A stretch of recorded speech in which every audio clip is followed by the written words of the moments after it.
Hey guys, if you're watching this, you're probably in the market for affordable games just like me, a broke college student always on the lookout for a good deal. Today, we're diving into a classic, 2017 EA Sports Battlefront 2, available on Xbox One, PS4, and Microsoft Windows.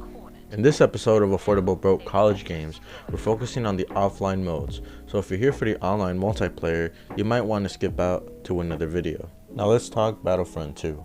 I first snagged this gem during COVID shutdown, thanks to PS Plus. Fast forward to today, and I found it on Black Friday deal for a mere $5 or $4, a steal considering its original price, which is $20 on the PlayStation Store. And yes, you might find it even cheaper online, perhaps around $10 on sites like DK Oldies. So it's safe to say, no matter how you get it, Battlefront 2 won't break the bank. But enough about the cost, let's jump into the game.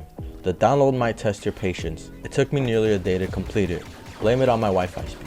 But fear not, during the download you can jump into a mode resembling Team Deathmatch, called Team Battle, getting a taste of the action on Starkiller based on the First Order while learning the game's mechanics. Once you're in, you'll find a user-friendly layout with options for game matches, a tempting advertisement for hero versus villains mode, which we'll discuss later, and the milestone progression post. Heading over to play section, our focus today is single player with 3 inciting options: campaign, instant action, and arcade.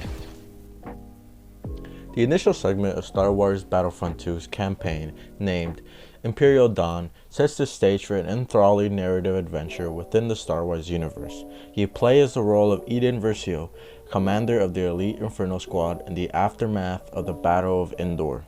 The storytelling in Imperial Dawn introduces a fresh perspective, exploring the consequences of rebellion victory from an Imperial viewpoint. Iden's commitment to the Imperial adds complexity to the narrative, presenting players with a nuanced take on the galactic conflict. The story strikes a delicate balance, offering a compelling exploration of characters against the backdrop of shifting galactic landscape. Visually, the campaign impresses with its faithful reaction of iconic Star Wars settings. The seamless transition between ground missions and space battles contributes to an immersive experience. From the forest of Endor to the vastness of space, the game captures the essence of the Star Wars universe with attention to detail. Gameplay in this section is diverse, providing a glimpse into the variety of different combat scenarios players can expect, from stealth missions as Eden to combating powerful vehicles on the battlefield. The mechanics keep the gameplay engaging. The inclusion of familiar Star Wars vehicles and weaponry enhance the authenticity of the experience.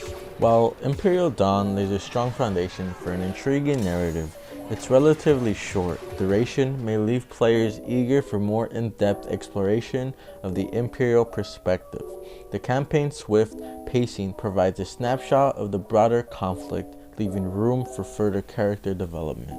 I actually haven't finished the campaign because I've been really thrilled and have had more attention to the other game modes, but in summary, the opening of Star Wars Battlefront 2's campaign, Imperial Dawn, successfully introduces players to a unique viewpoint on the aftermath of Endor. With engaging storytelling, visually striking environments, and diverse gameplay, it serves as a promising prologue to what looks to be an exciting journey throughout the vast of Star Wars galaxy. Instant action is where I spend most of my time on. Personally, I like to chill with games with nice atmospheres, a game where if I lose, I can still chill with, and most importantly, a game I can listen to music with and just relax to. I think the instant action modes can definitely help if you're trying to listen to an album a day or just vibe and chill for some fun action. Supremacy is a game mode with 5 points where you try and dominate for as much as time as you can. The goal is to try and reach 100% before the opposing team does. One thing that I like about it is I can choose to either make the game be short, normal, or long. If I have nothing to do and want to kill some time by playing video games, I personally recommend the long version. Missions. So here you can either attack or defend. Whichever you choose, there will be automatically 4 different waves. Now, I personally think defending has all the stress in the beginning, but in the end, you kind of get that confidence. And the reason of that is because in the beginning, in the first 3 waves, there are 3 posts. And those 3 posts, out of the 3, only one, the attacking team, can dominate. Once they choose the one and they dominate it, they advance to the next wave. This will happen again for up until the last wave. Once they make it to the last wave, rather than them being able to choose 1 out of 3 different posts, they can only get 1. And the thing about defending is, what most people do is literally gather around the post and try to defend it like a real war scenario. When you're attacking, the thing about this, you can either be strategic, depending on who you choose to play with or play as, and what kind of weapons you have, or if you want to just go all in, might as well go all in. I've tried that, it's a 50-50. Defending, I think it's worth it going through the stress in the beginning, thinking you're about to lose, and then winning in the end. But always keep in mind, the time is going down, but the attacking team can also get overtime. The attacking team here has more time, of course, to try and win the game, but it is still possible for them to lose. When you attack, it is very easy because when you go to the first 3 waves, you can choose 1 post out of the 3, while the defending team tries to defend 1 or 2. They can't be everywhere, so you get the advantage when attacking. Up until the last wave, that's when you can only be at 1 spot, 1 post. And this is when the defending gets real. Maps. One thing I noticed quickly when coming back to Battlefront 2 is although the game came out in 2017, which is over 6 years ago, I think it aged pretty well. The colors in the Starkiller base are really bright and beautiful.